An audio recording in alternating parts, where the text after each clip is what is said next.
Hello everybody, this is Grox118, and I'm about to make a video about evolution. Yeah, whoever's not a fan of evolution, don't want this. Whoever doesn't know evolution, you should want this. So I have me and my multicellular assistant, a mouse. My cat. Say hi to the camera, mouse.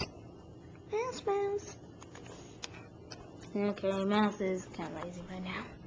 But we need an assistant. Okay? Best I can think of. Closest thing to a human in this house. Okay, so while I talk, be tempted by the drink.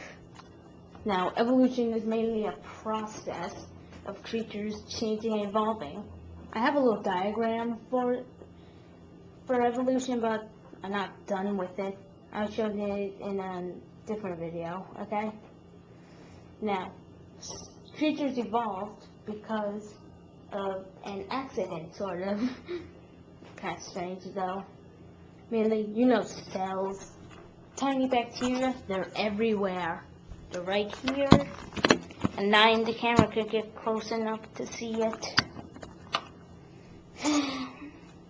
Sadly. See, this happened.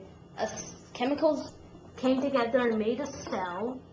And then more than one of those cells came together. The only problem was they were all the same.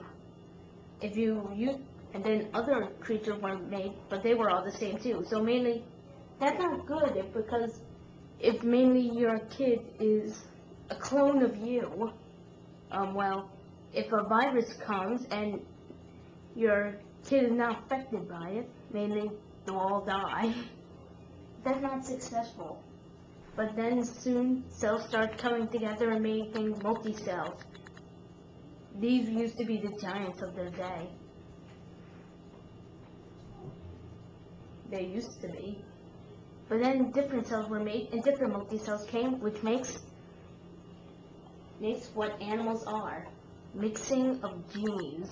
See, let's see, we have 3 cells here, and we're about to mix them. We have one with polka dots, no flagella. We have a black one with a flagella. And we have a clear one with no color and has 5 flagellas. I mix them, and then you have a multi-cell with a mix of gene of all of them. It has all 3 characteristics. The cell is big, but it has spots. It has black parts and clear parts where it has flagellas. But it has more flagellas in the clear parts because it's mother/father, or it has no gender. Well, mainly it copies it, and then so then with cells coming together and being different, that was good success rate. Then they grew bigger and bigger.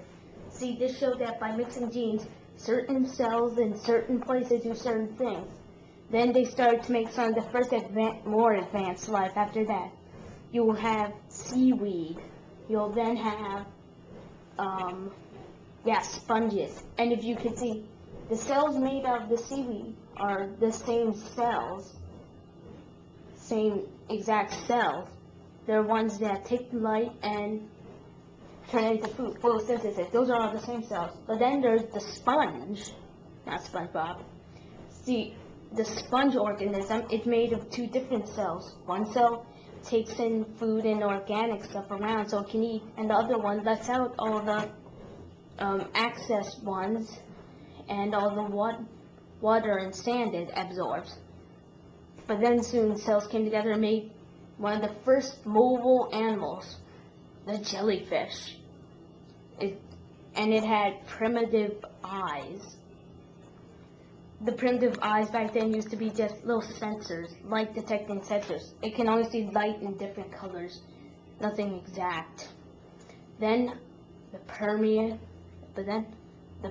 explosion happened, major Big Bang. Cells came together. All sorts of new organisms were being made at once, so many. You'll have the primitive bugs, tiny shell guys crawling around the place with backbones, hard and soft ones. You'll have them swimming along stuff.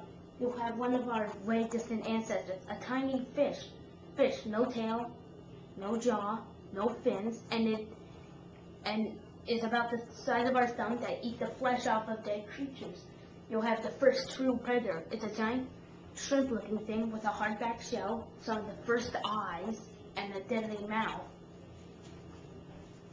Then you'll see giant eels with, not giant eels, you'll have eels with teeth and eating with no jaws, but still eating. You'll have these tiny tube-like guys with spikes, and that's how they use to walk, not to catch anything, and see y'all next video.